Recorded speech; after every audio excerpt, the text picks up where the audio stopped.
My rich boss ordered me to cancel my vacation to cover his last-minute trip. When I refused, he threatened to fire me in front of the entire office, mocking, "You need this job more than I need you." Colleagues watched as he sneered, "People like you are replaceable."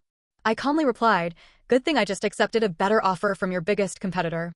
I had been working at a mid-sized tech company in San Francisco for nearly 5 years. As a project manager, I handled multiple accounts and ensured that projects were delivered on time. The company was known for its demanding culture, but I prided myself on navigating the challenges and maintaining a solid reputation. About 6 months ago, I planned a 2-week vacation to visit my family in New York. It had been over 2 years since I'd seen them, and I was eager to reconnect. I submitted my vacation request well in advance, and after some back and forth, it was approved. Enter my boss, Mr. Richard Grant. Richard was a man in his mid-50s, known for his sharp suits and sharper tongue. He had a reputation for being both charismatic and ruthless. Employees often whispered about his unpredictable nature, but I had managed to stay on his good side until now. 3 weeks before my scheduled vacation, Richard called an all-hands meeting. He announced that he would be attending a last-minute international conference in Tokyo and needed someone to cover his responsibilities during his absence. As he scanned the room, his eyes locked onto mine. "Alex," he said, "I need you to cancel your vacation and cover for me while I'm in Tokyo." The room fell silent. I felt the weight of dozens of eyes on me. I took a deep breath and replied, "Richard, I've had this vacation planned for months. My family is expecting me." His expression darkened. "I understand that, but the company's needs come first. You can reschedule your trip." I stood my ground. "With all due respect, Richard, I can't cancel my plans on such short notice. My family is counting on me." He leaned in, his voice dripping with condescension. "You need this job more than I need you, Alex. People like you are replaceable." The humiliation was palpable. My colleagues shifted uncomfortably, avoiding eye contact. I felt a surge of anger but remained composed. "Actually, Richard," I said calmly, "I've just accepted a better offer from your biggest competitor." The room went still. Richard's face turned a shade of red I'd never seen before. Without another word, I gathered my belongings and left the office. The aftermath was swift. News of my departure spread like wildfire. Former colleagues reached out, some expressing support, others fishing for details. I kept things professional, focusing on my new role at the competing firm. In the end, standing up to Richard was one of the most empowering decisions I've ever made. It taught me the importance of self-respect and the value of knowing one's worth. No job is worth sacrificing personal integrity or the relationships that matter most. So after I walked out of that office, I didn't look back. I headed straight to my car, hands still shaking a little, not from fear, but from the adrenaline. That moment, where I told Richard I'd accepted a job with our biggest competitor, wasn't planned. I had interviewed with them weeks ago and had just gotten the offer 2 days prior. I hadn't told anyone. Not even my closest friend at the company, Hannah. As I drove home, I started getting texts, first from coworkers, then from friends in the industry. Word spread fast. Richard, apparently, had lost his mind after I left. Slammed his office door so hard it shook the glass. Started yelling at everyone about loyalty and ungrateful employees. Real professional behavior. But here's the twist. 2 days into my new job, I get called into a private meeting. My new boss, Carla, who had poached me from Richard's team, was waiting in a small glass-walled room. She didn't look happy. "We've got a problem," she said, pulling out a manila folder and sliding it toward me. Inside was a printed email chain. It was from Richard. He had sent a very detailed complaint to the board of directors at my new company. Claimed I had stolen intellectual property, shared internal project details, and breached my non-compete agreement. He was accusing me of espionage, basically. Total lies, but serious ones. Legal got involved immediately. I sat there reading, my mouth dry. Every line felt like a slap. "He's trying to bury you," Carla said quietly. "We've seen this before. He's done it to 2 other former employees who joined us. Both ended up quitting. One settled just to make the noise stop." I asked if they believed him. "No," she said. "But this could get messy. And expensive." So now, instead of enjoying my new job or my planned vacation, I was talking to lawyers. Digging through emails and project logs to prove I hadn't taken anything. I had always kept my work and devices clean, just in case. But the stress? It was unreal. Then another thing happened. A friend from my old team, Hannah, called me late one night. She sounded nervous. Said she had overheard something in the office break room. Richard had told another manager he was going to make an example out of me. That he was going to make sure no one ever pulled a stunt like that again. He had even tried to get her to spy on me. Told her if she still had access to the shared folders from our last project, she should see if I had downloaded anything strange. I was stunned. That crossed every line. But it got worse. The next day, I get an alert that someone had tried to log in to my old company email from an unrecognized device. Thankfully, it was already deactivated, but I knew what was happening. Richard was fishing for something, anything, to use against me. I hired my own lawyer. Not cheap, but I wasn't going down without a fight. We drafted a cease and desist letter and sent it straight to Richard's personal office, with copies to their HR and legal department. The letter made it clear, if this smear campaign didn't stop, we'd be suing for defamation, harassment, and attempted interference with employment. 2 days later, I get a call from their company's legal counsel. They wanted to talk off the record. Suddenly, the tune changed. The complaints were a misunderstanding. There was no intention of pursuing any legal action. But I knew what that meant. Richard had been warned. Maybe even reprimanded internally. But he wasn't finished. I could feel it.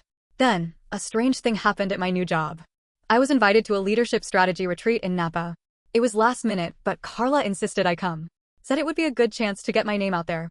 I wasn't sure, especially with all the legal crap still hanging over me, but I agreed. And that's when I saw her. At the retreat. A woman named Evelyn.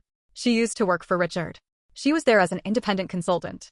She recognized me immediately. "Oh," she said, raising an eyebrow.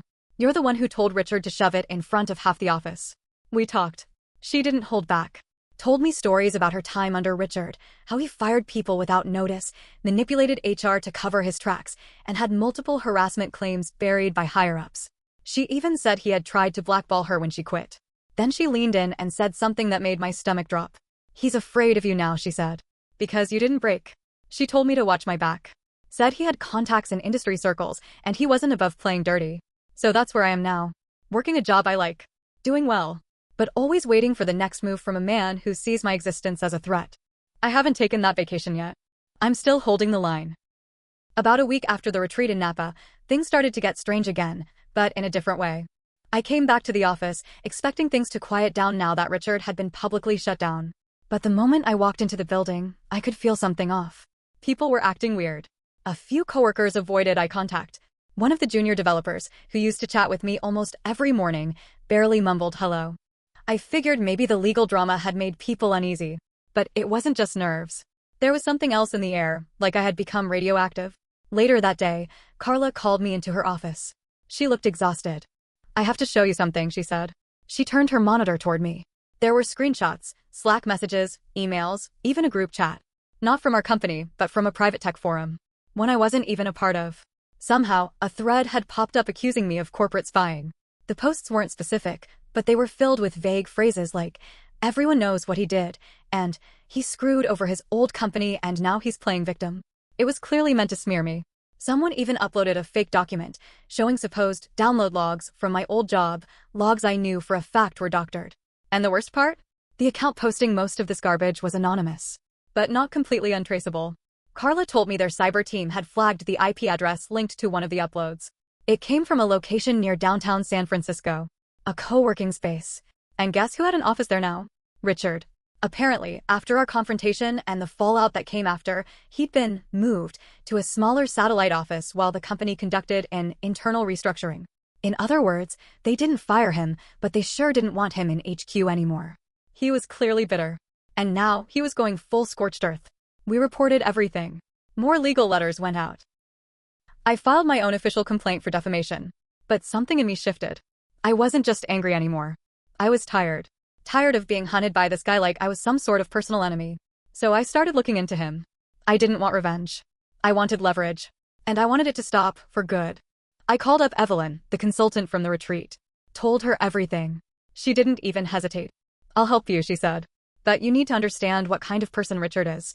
She put me in contact with another former employee, Marcus, who had worked under Richard almost a decade ago.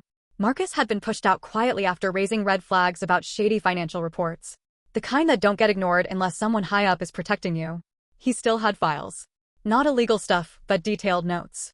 Emails. Memos. Whispers of projects that were double-billed. Expense reports that didn't add up. Names of vendors that never delivered services, but got paid anyway. He gave it all to me. I sat with it for days.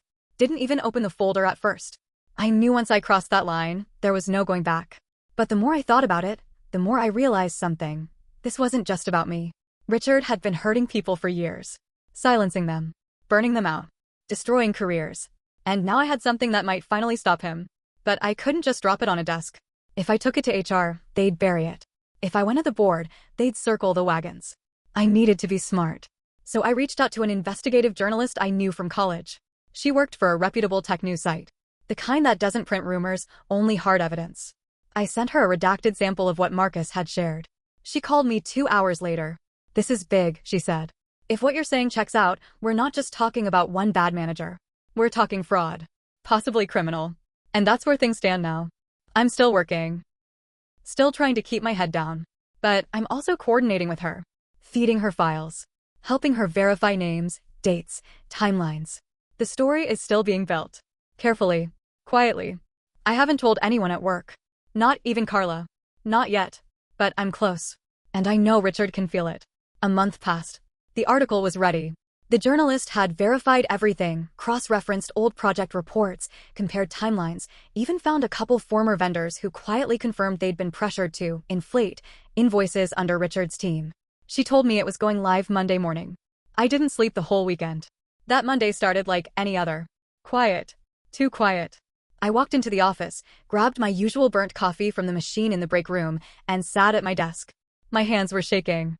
The article dropped at exactly 9:02 a.m. Silicon silence, fraud, fear, and the fall of a tech executive. It wasn't just about Richard.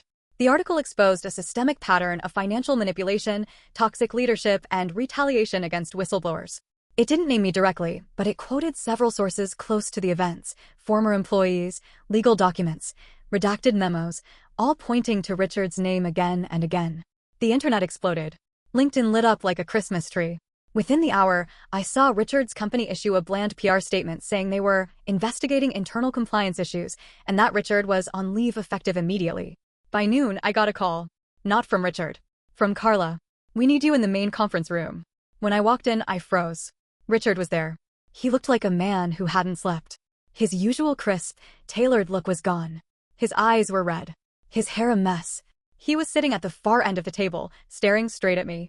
"What the hell did you do?" he snapped, his voice low but shaking. "Do you have any idea what you've started?" I sat down calmly. "I didn't start anything." "You did, years ago."